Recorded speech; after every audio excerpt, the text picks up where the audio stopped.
Hello students, how are you student. आज हम अपना शुरू करने जा रहे हैं फिजिक्स क्लास 12th के लिए। आज हमारा चैप्टर है चैप्टर 1। चैप्टर का नाम है electric charge and field. Student, सबसे पहले आज हम पढ़ेंगे इंट्रोडक्शन ऑफ चार्ज। ये चार्ज क्या होता है मैं आपको बता दूं स्टूडेंट्स, आपका 12th क्लास की जो फिजिक्स है उसका लगभग 50% सिलेबस आपके चार्ज पर डिपेंड करता है। जितनी भी आप फिजिकल क्वांटिटी अब इसमें पढ़ेंगे तो उसमें फिजिकल क्वांटिटी आपकी इलेक्ट्रिक चार्ज से ही ड्राइव होती है। Okay students. अब स्टूडेंट्स आज हम पढ़ेंगे डिस्कवरी ऑफ चार्ज। स्टूडेंट्स, मैं आपको एक बात बताते चलूँ कि आपका जो 12th क्लास का फिजिक्स है उसमें अगर आप अच्छे से इलेक्ट्रिक चार्ज को अच्छे से स्टडी कर लेते हैं तो आपके लिए बहुत इजी हो जाएगा। ओके स्टूडेंट, आज हम आपको पढ़ाएंगे इलेक्ट्रिक चार्ज और बहुत ही आसान वे में हम आपको इसको समझाएंगे। स्टूडेंट, अगर आप नए हैं हमारे चैनल पे तो हमारे चैनल को आप सब्सक्राइब कर लीजिए। ओके स्टूडेंट्स, चलिए स्टार्ट करते हैं डिस्कवरी ऑफ चार्ज। स्टूडेंट्स, ये चार्ज की डिस्कवरी कब हुई, कहाँ पर हुई, सबसे पहले हम ये जानेंगे। Okay student. अब देखिए स्टूडेंट, एक कंट्री है ग्रीक, वहाँ पर एक फिलोसफर हुए जिनका नाम था थैल्स। ओके स्टूडेंट्स, थैल्स ने क्या किया, उनके पास एक रोड थी जो मेड बाय अम्बर सब्सटेंसेस। एक रोड थी उनके पास, सपोज कीजिए रोड है, वो अम्बर सब्सटेंसेस की बनी हुई थी। ओके स्टूडेंट, तो उन्होंने क्या किया, इस रोड को एक दूसरा सब्सटेंसेस था जिसे कहते हैं फर भी बोल देते हैं, या फिर कोई सिल्क क्लॉथ। ओके स्टूडेंट, रेशम जो होती है सिल्क क्लॉथ पर उन्होंने क्या किया, सपोज कीजिए ये सिल्क क्लॉथ है। ओके स्टूडेंट, ये सिल्क क्लॉथ है, ये आपकी अंबर की रोड है। उन्होंने इसको इस पर रब किया और रब करने के बाद स्टूडेंट उन्होंने देखा ये जो रोड थी अंबर की, इसमें एक प्रॉपर्टी जनरेट हो गई। और ये प्रॉपर्टी क्या थी, ये लाइट ऑब्जेक्ट जो होते हैं, जैसे हमारे हेयर हो गए, स्मॉल पीसीस ऑफ पेपर और स्ट्रॉ, ये जो लाइट ऑब्जेक्ट है उनको अपनी ओर अट्रैक्ट करने लगी। स्टूडेंट, ये प्रॉपर्टी किसी सब्सटेंसेस में अब से पहले, यानी कि थैल्स से पहले ये प्रॉपर्टी नोटिस नहीं की गई थी। ये वर्ल्ड में पहली बार था जब इस टाइप की प्रॉपर्टी किसी सब्सटेंसेस में शो हुई हो। ओके स्टूडेंट्स, अब उसके बाद और भी सिविल एक्सपेरिमेंट किए गए। अब ये कब की बात है स्टूडेंट्स, ये बात है अब से 2600 ईयर एगो, या दूसरे वर्ड में कहे 600 BC, यानी कि बिफोर क्राइस्ट, यानी कि ईसा से 600 वर्ष पूर्व, या अब से कहें तो अब से लगभग 2600 वर्ष पूर्व, 2600 ईयर्स एगो। ओके स्टूडेंट, ये डिस्कवरी तब की गई। उसके बाद ये और भी डिस्कवरी की गई, और भी सब्सटेंसेस ऐसे थे जिनको एक दूसरे से रब किया गया और रब करने के बाद ये प्रॉपर्टी जनरेट हुई। अब स्टूडेंट वे सब्सटेंसेस कौन से थे, अब वे सब्सटेंसेस थे जिस तरह से ग्लास रोड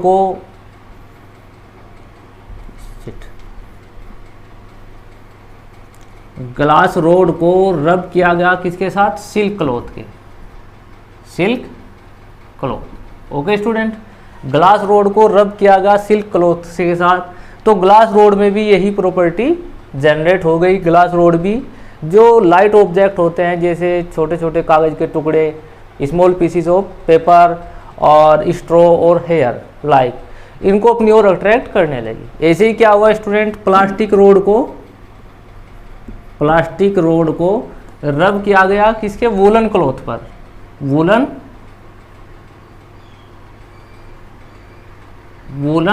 क्लॉथ पर। ओके स्टूडेंट, और फर पर, या फर, एक फर सब्सटेंसेस होता है उस पर रब किया गया, तो प्लास्टिक रोड में भी स्टूडेंट ये प्रॉपर्टी जनरेट हुई। ओके स्टूडेंट, अब देखिए आगे बढ़ते हैं हम स्टूडेंट्स। ये जो वर्ड है, ये जो सब्सटेंसेस है अंबर, ये जो सब्सटेंसेस है अंबर, इसको ग्रीक लैंग्वेज में कहते हैं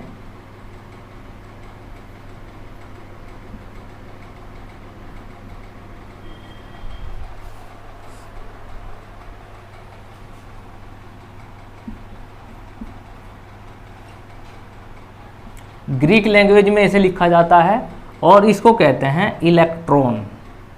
इसको कहते हैं इलेक्ट्रॉन। इलेक्ट्रॉन। ओके स्टूडेंट, यानी कि अंबर को ग्रीक वर्ड में, इस ग्रीक लैंग्वेज में इस तरह से लिखा जाता है और इंग्लिश में इसको लिखा जाता है इलेक्ट्रॉन। उसके बाद ये इलेक्ट्रॉन से बना स्टूडेंट, इसको कहा जाएगा इलेक्ट्रिकस। ट्रिकस। और स्टूडेंट उसके बाद ये हो गया हमारा इलेक्ट्रिसिटी।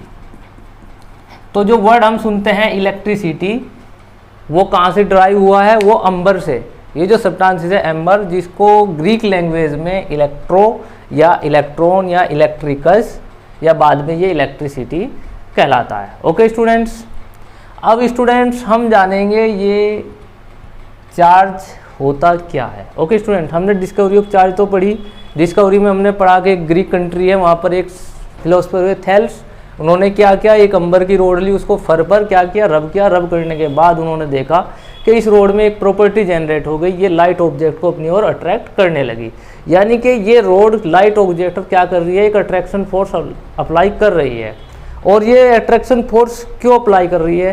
क्योंकि हमने इसको रब किया, या देखा जाए तो रब करने के बाद ही इसमें एक अट्रैक्शन फोर्स जनरेट हुआ है। ओके स्टूडेंट, अब जिस प्रॉपर्टी के कारण ये अट्रैक्शन फोर्स लगा रही है, इस प्रॉपर्टी को चार्ज कहा गया है। अब देखिए चार्ज को और भी सब्सटेंसेस में ये प्रॉपर्टी देखने को मिली। जैसे हमने क्या किया, हमने प्लास्टिक की रोड को रब किया किस पे, वुलन क्लॉथ पर। ऐसे ग्लास रोड ली, ग्लास रोड को हमने रब किया किस पर, सिल्क क्लॉथ पर। और इसी तरह से एक जर्नल कॉमन हमने बहुत सभी ने देखा होगा, जब हम सूखे बालों में यानी कि ड्राई हेयर में कम करते हैं, कंघा निकालते हैं, तो हमें कुछ क्रैकिंग की साउंड सुनाई देती है। ओके स्टूडेंट, और समटाइम्स देखेंगे आप, जब क्रैकिंग होता है उसके बाद जब आप हेयर जो कम है उन्हें हेयर के पास लेके जाते हैं तो हेयर कम की ओर अट्रैक्ट होना शुरू हो जाते हैं। ओके स्टूडेंट्स, देखते हैं आगे हम चार्ज को और अच्छे से डिटेल से जानने के लिए। अब हम पढ़ेंगे structure of an atom. Student, हमने देखा था कि अंबर की एक रोड थी, जब हम उसको फर पर रब करते हैं तो रब करने के बाद उस पर क्या हो गया था, एक ये अट्रैक्शन फोर्स जनरेट हो गया था। अब स्टूडेंट, अगर हम देखें कि हमारे पास एक अंबर की रोड है, दूसरा एक हमारे पास फर या क्लॉथ है, कोई फर का क्लॉथ है, जब तक हम इन दोनों को रब नहीं करते तब तक इन पर कोई भी चार्ज जनरेट नहीं होता, या दूसरे वर्ड में कहे कि ये कोई फोर्स इनके ऊपर जनरेट नहीं होता। स्टूडेंट, अगर हम देखें कि एम्बर, हम जानते हैं कोई भी सब्सटेंसेस हो वो एलिमेंट्री पार्टिकल से मिलके बनता है, टीनी पार्टिकल से मिलके बनता है। उन टीनी पार्टिकल को हम कहते हैं atoms and molecules. Okay student, तो मॉलिक्यूल्स क्या है, किसी भी उसकी बेसिक यूनिट होती है, बेसिक पार्ट होता है या फंडामेंटल पार्ट्स होता है। अब देखिए, जब हम अंबर को इस पर रब नहीं करते तो अंबर पर कोई भी अट्रैक्शन फोर्स प्रेजेंट नहीं है। तो अगर हम इस अंबर के देखो, अंबर स्मॉल एलिमेंट से मिलकर बनता है जिनको हम एटम कहते हैं। तो उसके अगर हम एटम की स्ट्रक्चर देखते हैं स्टूडेंट, एटम का जो सेंटर पार्ट होता है उसको हम न्यूक्लियस कहते हैं, और जो आसपास ये होती हैं जिनमें इलेक्ट्रॉन रिवॉल्व करते हैं उनको कहते हैं हम ऑर्बिट। ओके स्टूडेंट्स, ये एटम का, इसे कहते हैं एटम का न्यूक्लियस।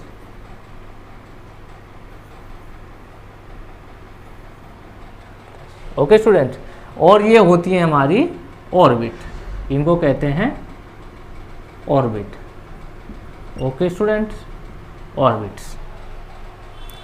अब देखिए, जब तक अंबर पे कोई अट्रैक्शन फोर्स नहीं है तो हमने क्या किया, हमने उसके एटम को देखा तो एटम पर भी कोई अट्रैक्शन फोर्स नहीं है, यानी कि इसके एटम भी किसी दूसरे सब्सटेंस को अपनी ओर अट्रैक्ट नहीं कर रहे हैं। देखिए, एटम का जो न्यूक्लियस होता है उसमें होते हैं हमारे प्रोटॉन और न्यूट्रॉन।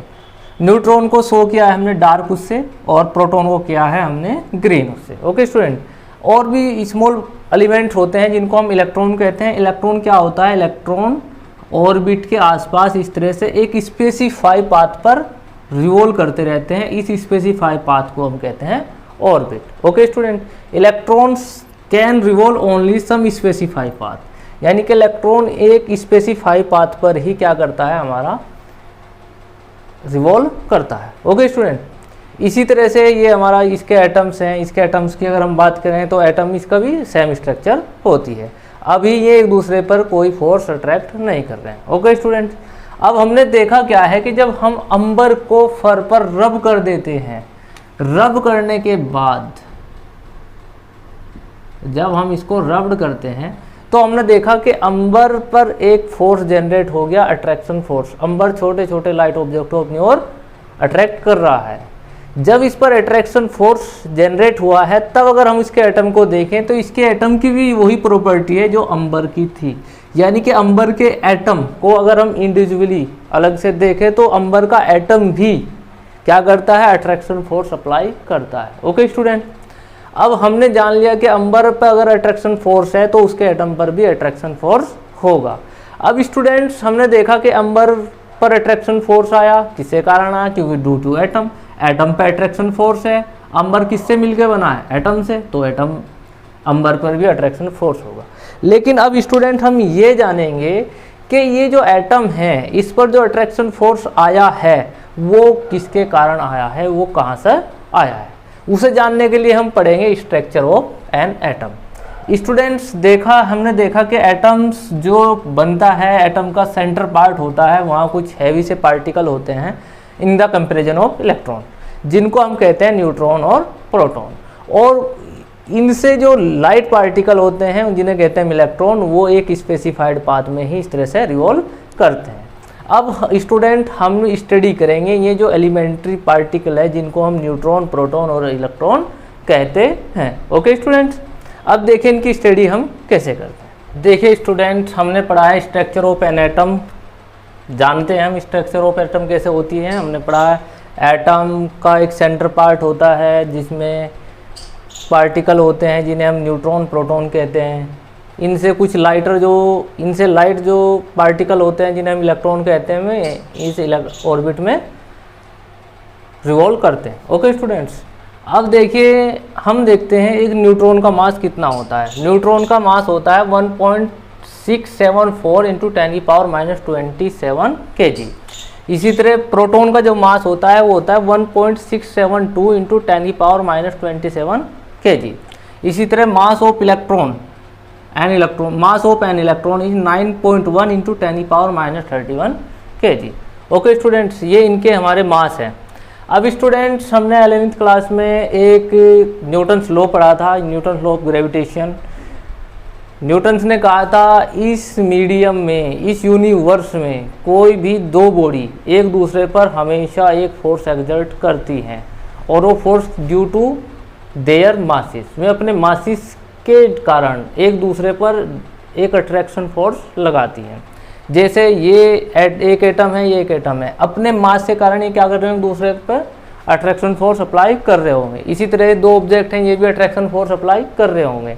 ओके स्टूडेंट, या एक इलेक्ट्रॉन पे क्या होगा, अट्रैक्शन फोर्स लगाएगा, क्यों, due to gravitational force. Okay student, अपने मासिस के कारण वे ग्रेविटेशनल फोर्स लगाते हैं। इस यूनिवर्स में कोई भी दो बॉडी एक दूसरे पर अपने मासिस के कारण, अपने मास के कारण क्या करती है, अट्रैक्शन फोर्स लगाती है।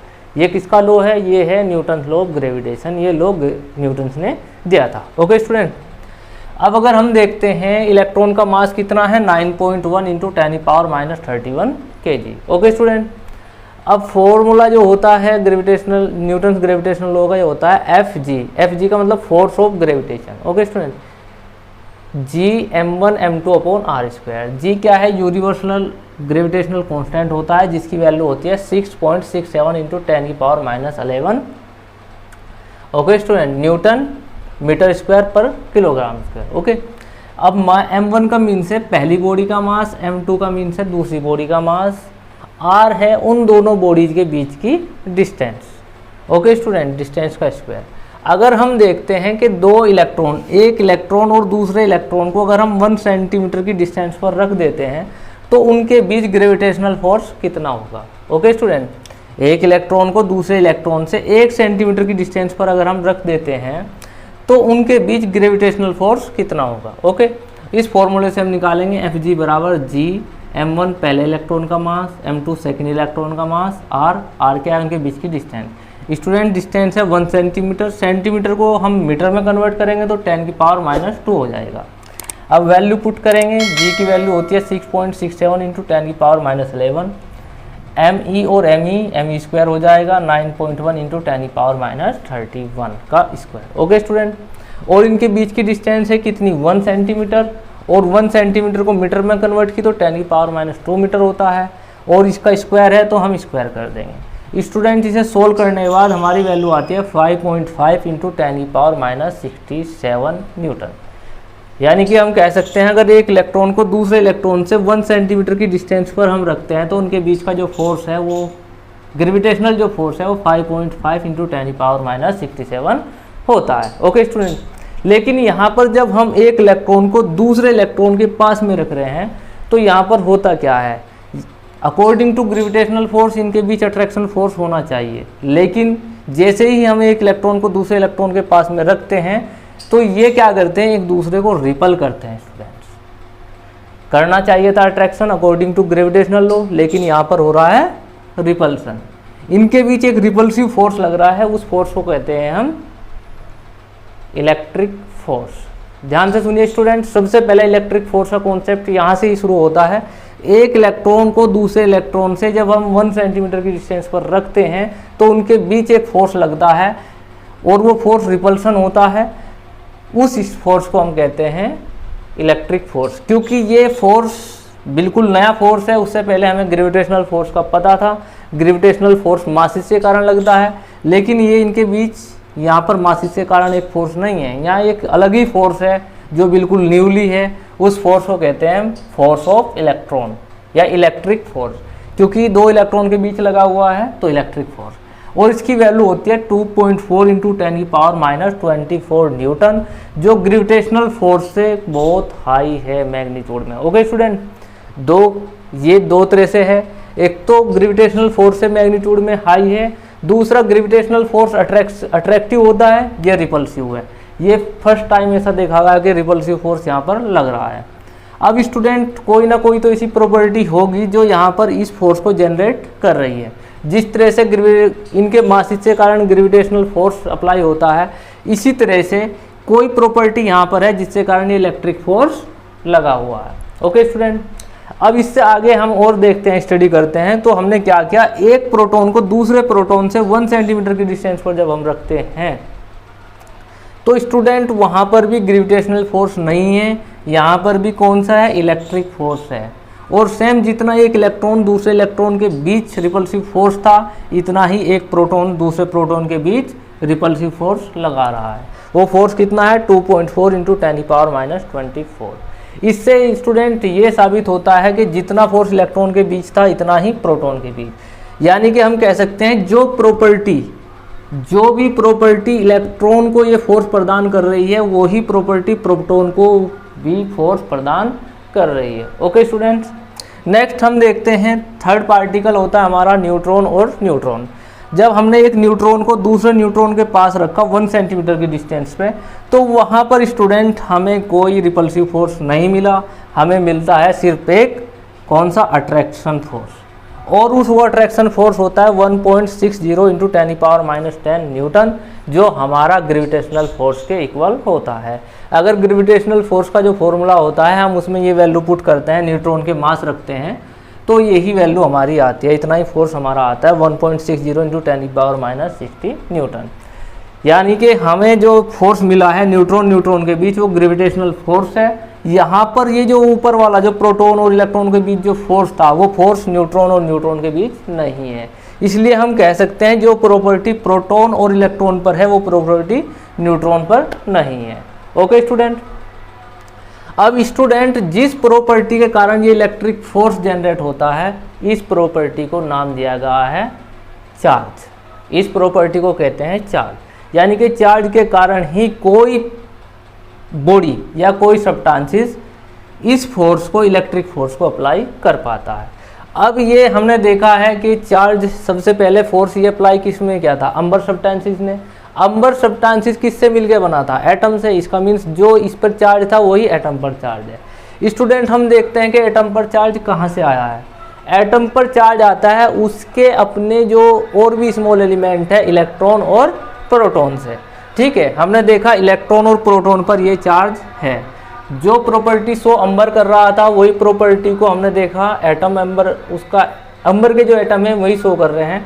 और जब हम उनके एटमों के अंदर जाकर देखते हैं जो और एलिमेंट हैं, एलिमेंट्री पार्टिकल्स हैं जैसे इलेक्ट्रॉन प्रोटॉन, तो सेम वही प्रॉपर्टी हमें इलेक्ट्रॉन और प्रोटॉन पर भी मिलती है। ओके स्टूडेंट्स, तो अब यहाँ तक जाना। अब अगर हम देखते हैं 12th स्टैंडर्ड तक हम यहाँ तक ही देखते हैं, देखा गया है कि अगर प्रोटॉन को देखें तो प्रोटॉन भी और भी इससे भी छोटे एलिमेंट्री पार्टिकल से मिलकर बनता है जिनको हम कार्क कहते हैं, जिसमें आप कार को डाउन कार कहते हैं। लेकिन 12th क्लास तक सिर्फ इतना ही पढ़ा जाता है, 3 ही हम एलिमेंट्री पार्टिकल मानते हैं, इलेक्ट्रॉन, प्रोटॉन और न्यूट्रॉन।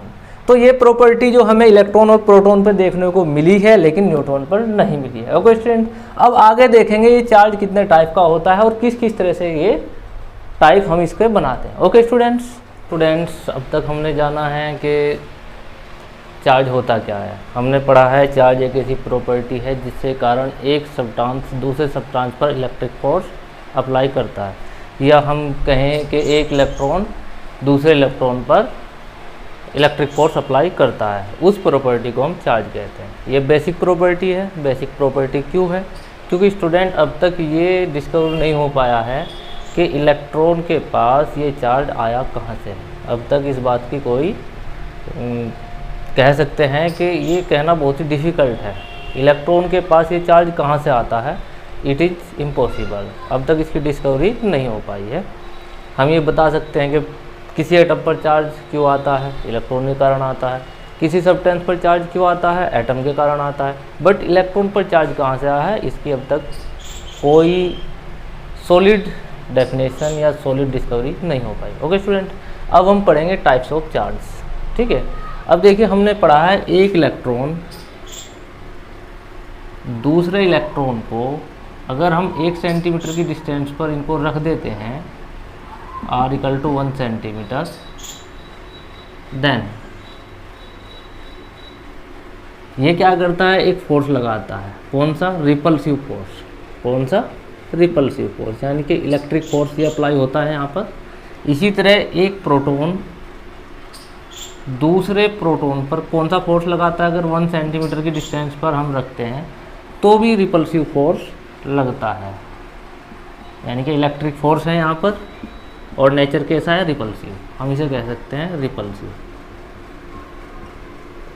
रिपल्सिव, ठीक है, ये भी रिपल्सिव, यानी कि एक इलेक्ट्रॉन दूसरे इलेक्ट्रॉन को रिपल्स करता है, एक प्रोटॉन दूसरे प्रोटॉन को रिपल्स करता है। ओके स्टूडेंट, अब हम देखते हैं अगर एक इलेक्ट्रॉन ये प्रोटॉन इस प्रोटॉन को रिपल करेगा, बट यही प्रोटॉन इस वाले इलेक्ट्रॉन को क्या करेगा, अट्रैक्ट करेगा, अट्रैक्ट करता है। इसी तरह से ये प्रोटॉन इस इलेक्ट्रॉन को क्या करता है, अट्रैक्ट करता है। ओके, इसी तरह से ये प्रोटॉन भी इसको क्या करेगा, अट्रैक्ट करेगा। ओके, इसी तरह से अगर हम बात की जाए, ये प्रोटॉन इस इलेक्ट्रॉन को क्या करेगा, अट्रैक्ट करेगा। इलेक्ट्रॉन इलेक्ट्रॉन को रिपल्स करता है, प्रोटॉन प्रोटॉन को रिपल्स करता है, बट इलेक्ट्रॉन प्रोटॉन को अट्रैक्ट करता है और प्रोटॉन प्रोटॉन इलेक्ट्रॉन को क्या करता है, अट्रैक्ट करता है।